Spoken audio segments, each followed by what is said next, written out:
Ang tinola. Magtitinola tayo ng kokora. Ang kokorang manok. Ito yung kokora, yung medyo yellowish ang kulay ng manok.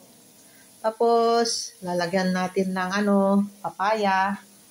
Wala tayong mabiling ampalaya, kaya pechay na lang ang ilagay na sahog. Ganito na lang tayo ng tinulang manok. Tapos yan ang sikreto. Ano yan? Wow! Masarap. Chicken nor cubes. Kaya ito, kirog-kirogan.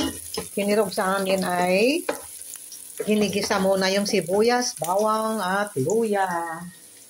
Tapos ngayon, ito naman yung manok na hindi adobo ito tinola. Yan. Ilagay natin yan. Para igisa muna. Hanggang alam nyo na, ang tinola. Kunting kembot lang.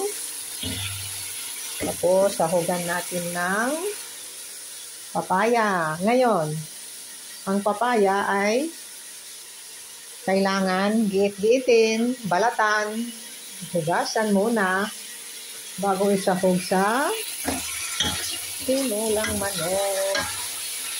Habang ginigisa, kailangan natin hiwain muna yung papaya.